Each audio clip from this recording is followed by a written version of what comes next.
Qu'est-ce que le jeu de rôle? Ben, c'est un outil qu'on utilise depuis bien des années à l'IFACEF. C'est un outil d'évaluation, c'est un outil d'intervention, c'est un outil qu'on utilise dans la thérapie, le jeu de rôle qui va devenir un psychodrame à un moment donné. Donc le jeu de rôle, c'est quelque chose qu'on fait en individuel, qu'on peut faire en groupe. La majorité du temps, on va le faire en groupe, mais parfois, on va le faire en individuel avec des problématiques qui se travaillent peu en groupe, l'abus sexuel, quand il y a beaucoup de violence. Sinon, on va le faire en groupe.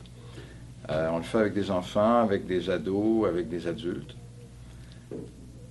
L'idée, c'est de mettre en scène, de faire une espèce de mise en place de ce que l'enfant, l'ado, l'adulte va avoir imaginé dans sa tête.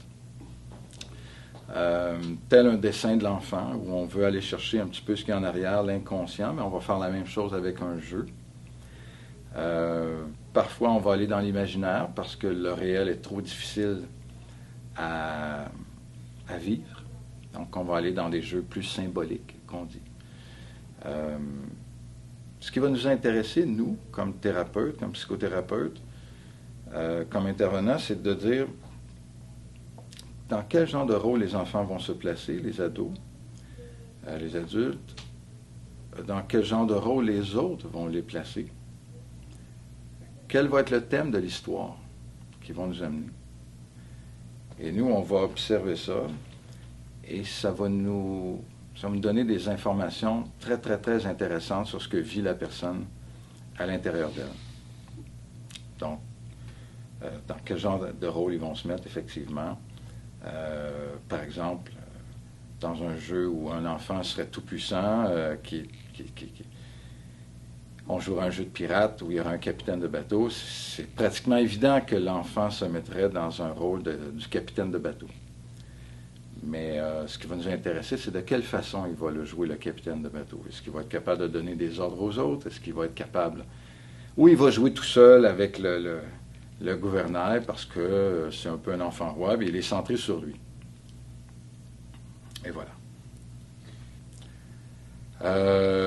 Parce que ça fonctionne bien, c'est un moyen qui est efficace.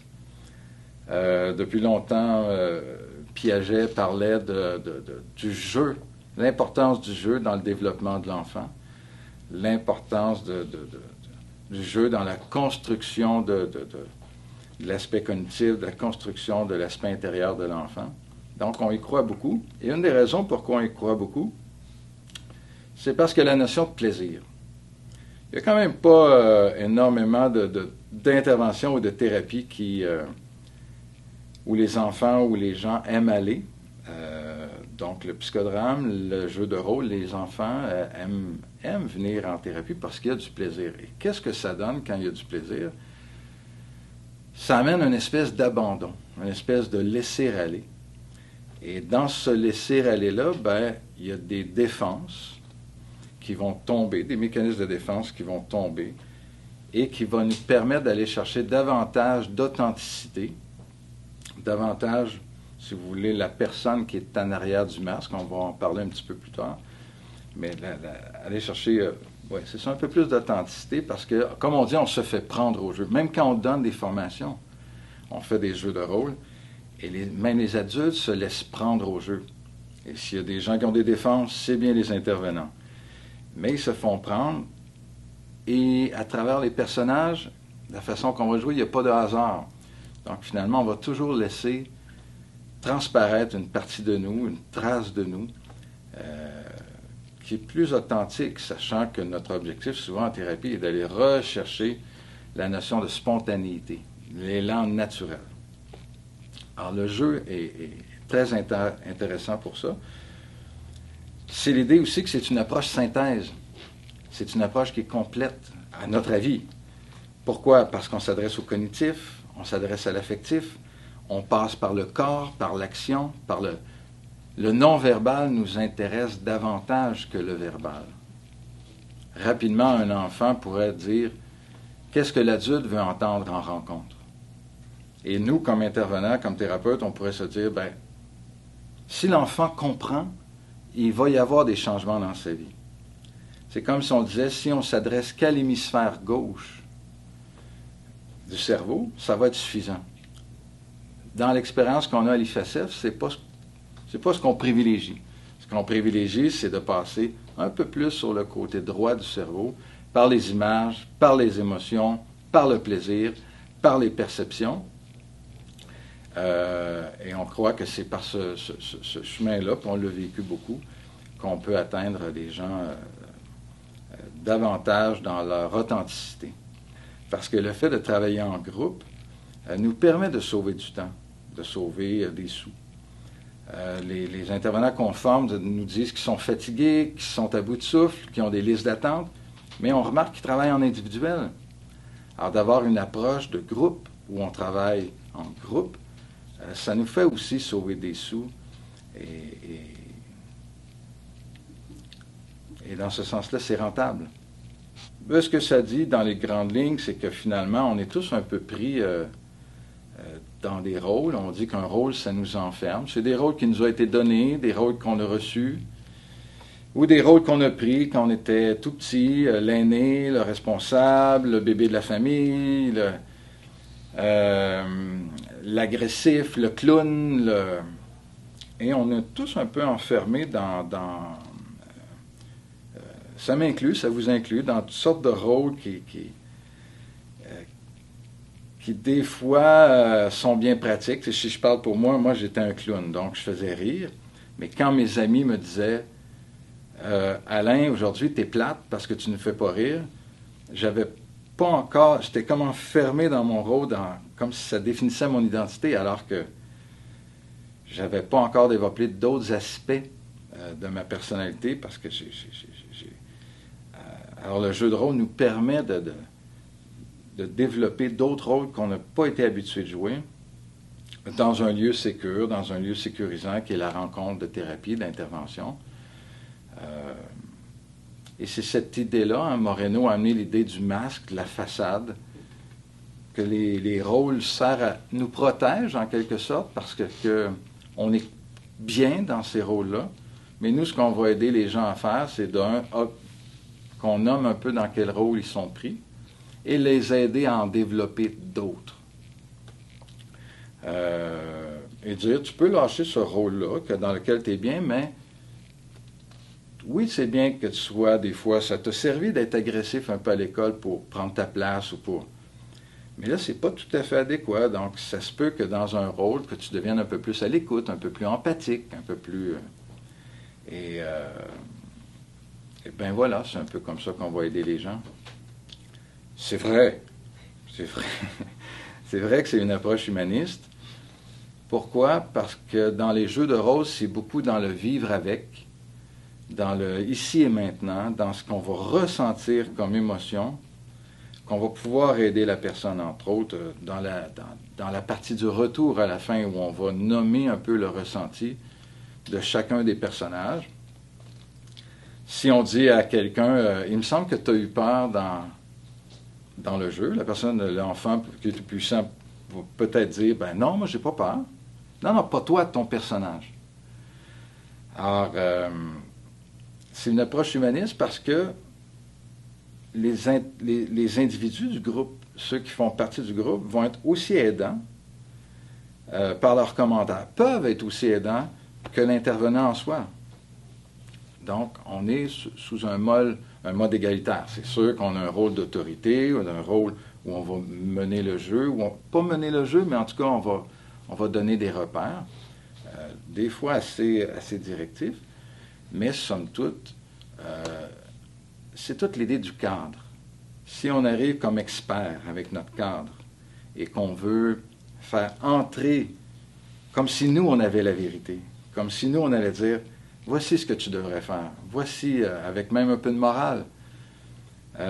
C'est pas le but d'un jeu de rôle ou d'un psychodrame. Le but d'un jeu de rôle, c'est de dire, je vais essayer d'aller dans le cadre de la personne, d'avoir une empathie qui va nous amener à dire, vraiment, je vais essayer de me mettre dans sa peau, et quand on va mettre le jeu en scène et qu'on va le placer, on va essayer le plus fidèlement possible de reproduire ce que l'enfant, l'ado ou l'adulte va nous avoir demandé. Donc, on se met à son service, si vous voulez, et non l'inverse. Il y en a beaucoup, beaucoup, beaucoup. Des techniques, on parle de plus d'une centaine. À l'IFSF, on en utilise peut-être 4, 5, 6, peut-être 2 qui ressortent, là. On parle du jeu de rôle, pas du jeu de rôle, mais du changement de rôle. Alors, dans un jeu, par exemple, on reprend notre enfant de tout à l'heure, qui est tout puissant, qui est un enfant roi, qui est centré sur lui. À un moment bien précis dans un jeu, à un moment donné, il y a une question qui va être posée, et nous, on va arriver, puis on va dire « changement ». On arrête, et on change de rôle. Alors, ça va obliger, si vous voulez, la personne qui n'a pas tant développé d'empathie, peut-être, puis on va dire, tu reprends le rôle de l'autre et on reprend la scène où on était rendu. Donc, la personne qui va se mettre dans la peau de l'autre, qui a peut-être la difficulté à faire ça, mais ça va un peu l'obliger à se mettre dans la peau de l'autre, voir la vie comme le personnage, comme l'autre, avoir un autre point de vue, parce que lui, il est peut-être convaincu de son point de vue, et en se mettant dans le personnage de l'autre, il va probablement répondre à sa propre question qu'il a posée auparavant. Donc, c'est une technique qui est très aidante. On parle aussi du double. Le double, on peut l'utiliser à l'externe, comme on dit. Donc, parfois, il peut y avoir un blocage dans un jeu où quelqu'un a à faire face à une situation et il est bloqué, il arrête de parler. Ça se peut qu'on aille à côté de lui, un petit peu en avant de lui, et on va dire, je vais parler à la place de ton personnage, puis je vais te laisser poursuivre par la suite. C'est comme si on ouvrait la porte, c'est comme si on ouvrait le chemin un peu. Il ne faut pas le faire trop intensément parce que peut-être que le protagoniste, c'est-à-dire la personne qu'on aide, n'est pas rendu là. Donc, il faut juste le faire assez, puis après ça, on va se reculer discrètement en disant, vas-y maintenant, parle-lui. Dis-lui ce que tu as à dire. Défends-toi, ou peu importe. Des fois, c'est un double qu'on va dire à l'interne, c'est-à-dire que c'est un double où on va s'approcher en arrière de la personne en essayant de la ressentir lors d'un blocage, parce qu'il faut savoir que les techniques, on ne les utilise pas comme une approche, c'est pas l'approche. Une technique, on en utilise pour défaire des nœuds, pour défaire des blocages. Il se pourrait qu'on joue et qu'il n'y ait pas de technique. Ce n'est pas la fin en soi, c'est si on en a besoin. Et le changement, le double à l'interne, c'est pour aider la personne à prendre conscience de ce qu'elle ressent, ou en tout cas, et on va aller mettre une main sur son épaule en arrière pour dire, je vais te dire comment je pense que tu te sens à l'intérieur, et tu me diras, et à haute voix, on va dire, je me sens bien triste présentement parce que j'avais l'impression qu'on m'avait attendu, puis on ne m'a pas attendu, je me sens bien seul, etc. Ouais, on pourrait faire long sur les techniques. Ça aussi, on pourrait faire un bon bout de formation là-dessus, mais rapidement, quand les gens arrivent, on dit c'est une phase où on va perdre du temps, c'est une phase où on va essayer de prendre le pouls. Les gens arrivent dans quel état? Qu'est-ce qui s'est passé? On dit qu'on vide le quotidien, donc ça va dans tous les sens, c'est échevelé. Mais de tout ça, tranquillement, on va dire qu'on va arriver à l'émergence du thème. Est-ce qu'on va parler des peurs? Est-ce qu'on va parler de l'intimidation? Il y a un thème qui va se pointer, on dit c'est l'émergence du thème. Et quand ce thème va être émergé là, il y a quelqu'un qui va peut-être se proposer, qui va vouloir faire un jeu. Peut-être que c'est nous, à un moment donné, qui allons proposer à quelqu'un du groupe de jouer un jeu. En disant, ça, tu vois, peut-être qu'on pourrait jouer quelque chose sur ce thème-là. Hein? On va choisir le protagoniste, la personne qu'on va aider, la personne pour qui tout le monde va être au service. Parce que nous aussi, on joue. On disait que c'était humaniste, mais nous aussi, on joue. On va demander à l'enfant, l'ado, l'adulte de décrire le jeu, comment ça commence, qu'est-ce qui se passe au milieu, qu'est-ce qui se passe à la fin. On va poser des questions pour aller chercher le plus de détails possible. On va se servir de la première phase, parce qu'on a bien écouté, pour aller rechercher des éléments qu'on va réinsérer dans le jeu, pour les intervenants. Pour nous, les thérapeutes, ben, on va avoir aussi un fil conducteur, une hypothèse, quand la personne va nous apporter le jeu, tu sais, comment on pense qu'on peut l'aider. Donc, on va lui faire décrire ça. Ça fait monter l'anxiété, surtout chez les plus jeunes. Les jeunes vont commencer à bouger sur leur chaise. Donc, on va se mettre dans l'action. On va demander au protagoniste, la personne qu'on aide, d'aller nous placer dans l'espace. Avec ce qu'on a, avec des coussins, avec des chaises, avec lesquelles on va faire un tunnel, avec des coussins avec lesquels on va faire une grotte, etc. Donc, on va placer précisément, on va lui faire placer précisément dans l'espace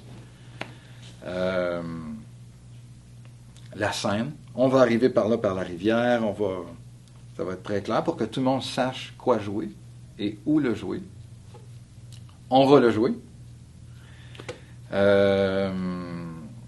Et finalement, après le jeu, on pourra en parler plus longuement, mais après le jeu, on va faire un retour.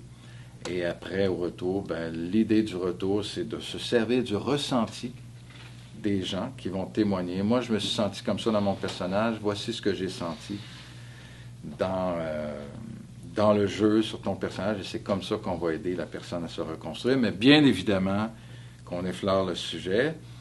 Si jamais quelqu'un qui écoute présentement avait le goût d'en savoir un peu plus, et nous, on se déplace, on peut donner des formations, on peut accueillir des gens ici pour donner une formation d'une journée, 2 journées, des fois même un peu plus sur le jeu de rôle, sur le psychodrame. Donc, vous êtes tous les bienvenus. Si c'est un thème qui vous intéresse, et bien, au plaisir. À la prochaine capsule.